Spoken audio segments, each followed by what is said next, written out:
The Bhagavad Gita, an ancient scripture, over 5,000 years old, a sacred conversation between a man struggling with his conscience and the divine speaking through human form. It is not just a book of religion, it is a manual for life, for anyone in any age, seeking clarity, purpose, and inner peace. The scene is set on the battlefield of Kurukshetra. Two great armies, the Kauravas and the Pandavas, are poised to fight. In the chariot, at the center of this impending war, stands Arjuna, a prince, a warrior, and a man in deep turmoil. On the other side are many of his teachers, his cousins, even friends. Faced with the reality of fighting those he loves, Arjuna is consumed by doubt. His hands tremble, his bow slips from his grasp, and in that moment of crisis, he turns to his charioteer, Lord Krishna, not only a friend, but the incarnation of the divine. And so begins their dialogue. The 700 verses of the Bhagavad Gita. What Krishna teaches Arjuna is not just about war, it is about life itself. The Gita speaks to each one of us, to anyone who has ever faced confusion, fear, or moral conflict. To anyone who wonders, what is the right thing to do? How should I live? Core teachings of the Bhagavad Gita. 1. Dharma, your sacred duty. Krishna tells Arjuna, "Do your duty, Arjuna. Act according to your Dharma." Dharma means your purpose, your responsibility in this life. It is not simply a job or a role. It is the unique contribution you are meant to make according to your nature and circumstance. Avoiding your duty out of fear or attachment leads only to suffering. 2.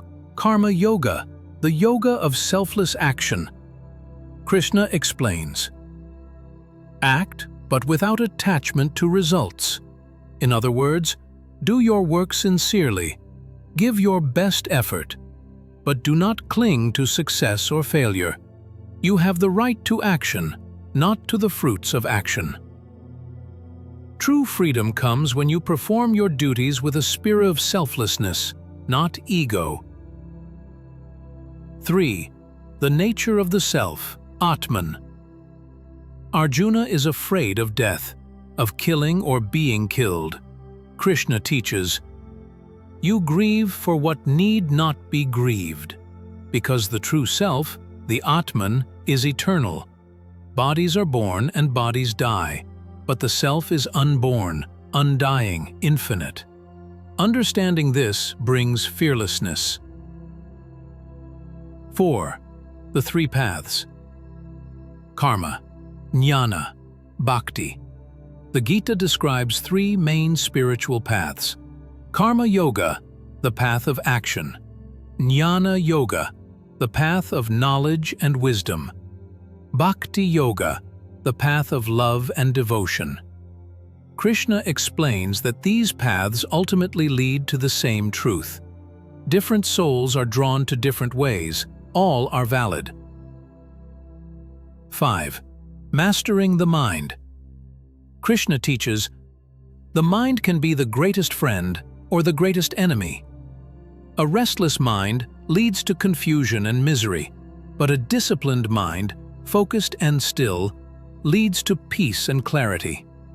Through meditation, practice, and self-inquiry, we can calm the mind and discover our true nature. The Goonas, qualities of nature. All beings are influenced by three qualities called the Goonas. Sattva, clarity, harmony, wisdom. Rajas, activity, desire, restlessness. Tamas, ignorance, inertia, darkness. The wise seek to cultivate sattva and to rise beyond the gunas altogether into pure awareness. 7. Surrender to the divine. Perhaps the highest teaching Krishna gives is this: abandon all varieties of Dharma and surrender completely to me. To surrender means to release the small ego, to trust in the greater intelligence of life. Through devotion, humility, and love, we are lifted beyond suffering. Final reflections. In the end, the battlefield is not just Kurukshetra. It is the field of life itself. Each of us faces doubts, challenges, and moral dilemmas.